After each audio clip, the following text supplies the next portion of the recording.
Hey guys, welcome back to my channel. And today let's look into a very interesting concept in Java, which is to implement custom sorting in a class. Okay, and this can be a very good interview question as well. So it could be something like, let's say you have an employee class with fields like employee ID, employee name, and employee department. So you would you would want to implement a custom sorting logic for this class. Like whenever you create a collection for employee objects, let's say you would want the employee objects to be sorted by their names. Okay, so this is something that we will implement. We'll try to see in this video how we can achieve this. So let's dive straight into the code for this. Let's create the employee class, right? Okay, we will give the fields employee ID,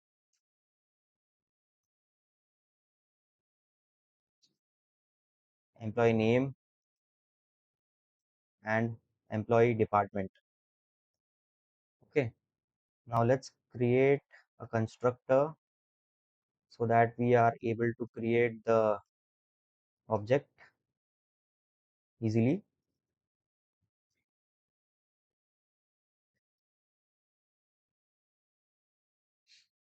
So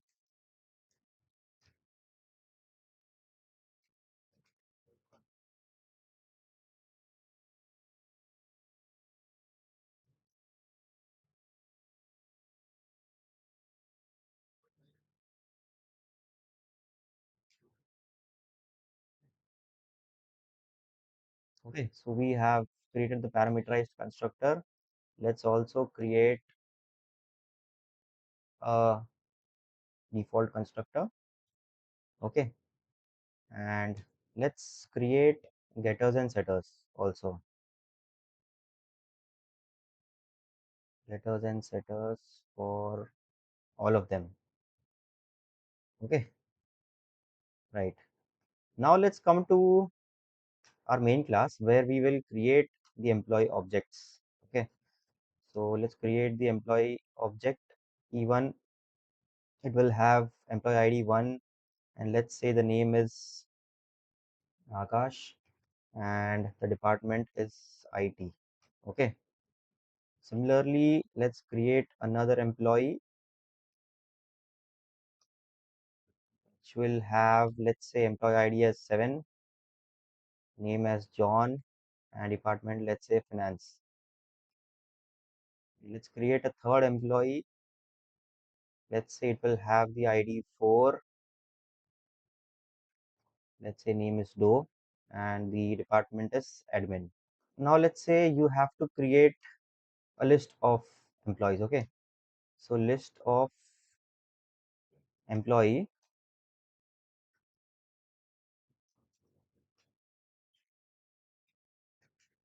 right? And let's add the employees to this list. Okay, E1,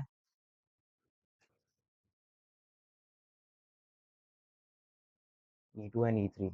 Okay, so now our question is, how do we sort this list? How do we sort the employees based on name? Okay, so our expectation is if you want to sort the employees based on name in the alphabetical order, it should show like it should have the record with Akash first, then it should have Do, and then it should have John. Okay, in the alphabetical order, right? Okay, so before that, let's try to see how it is currently printing. Okay, let's see.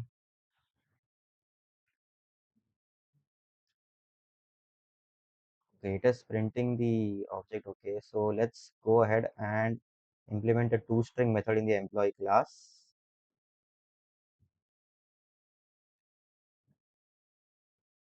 Okay, now let's try to run the code.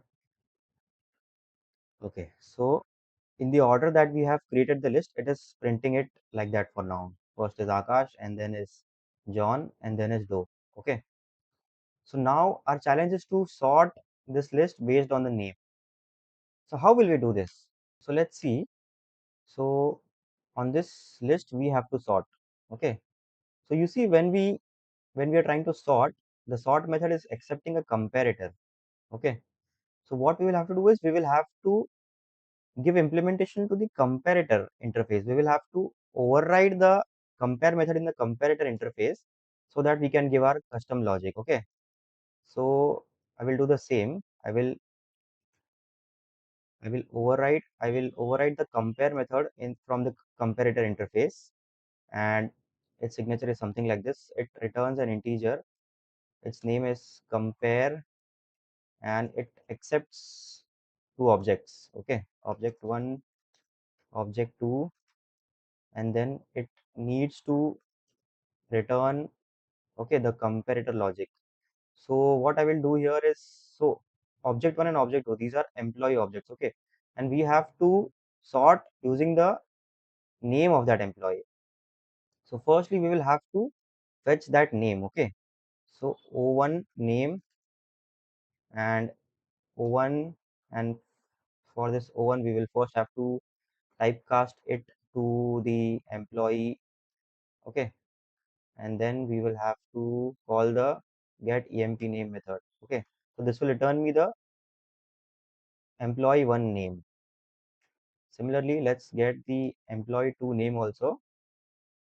Okay, now we have both the names, and now I can return the logic for comparison. Okay, so it should say like the the name of first employee, compare it to the name of second employee. So this will be the comparison logic. Okay, okay, so now o1 is a string and o2 is a string, and those two will be compared. So when it is checking o1 and it is comparing to o2, if o1 is greater than o2, which means that if it is alphabetically greater than the o2, then it will return a positive value. Okay, we can check what the compare to method is doing. If you see here, value 0 if the argument string is equal to this string, and less than 0 if the string is less than, and greater than 0 if the string is greater than. Okay, so in this case it will sort it alphabetically. Let's try to run the code and see what happens. Oh, we did not, we haven't print, we haven't given the print statement. Okay, so let's say this is like before sorting,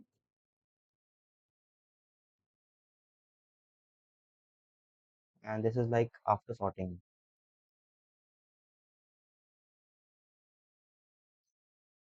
Okay, now let's see what is the output. Okay, you see here, so first was first is Akash, and then it has sorted. So uh, it has placed Do in the second as a second list item, and the third list item is John. Okay, so it has done the work correctly. Okay, so now let's see what we can how we can refine this code. Now let's see if we go to this comparator. So you see comparator here is a functional interface.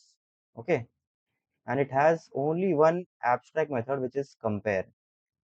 So instead of giving this anonymous inner class, what we can do is we can give a lambda expression here.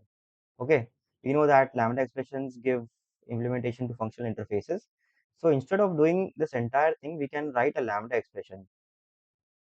What we can do is, when sorting, we can create the lambda expression. Okay, so the compare method is accepting two arguments, right? So we will give two arguments, and then we will write what should be the method body. Okay, so it should return name in the sorted order. Okay, so the same thing, compare to and employee two's name. Okay, so this is how we will write. Now you see that we have only one statement here, which is the return statement in the body of the function. So we can we can avoid this also. We can directly give the implementation inline instead of giving it inside this curly braces. Okay, so what we can do here is we can remove this, and right, so this will be our short and sweet code. Okay, this is returning directly the comparison logic, right? Let's try to run this and see is it the same or not. Right, we see here, so it is doing the same thing. Okay, so this is how you can implement the custom logic for any of your class, and this is all that I wanted to share. Thank you so much for watching. If you liked my explanation, let me know in comments and subscribe to my channel. Thank you so much.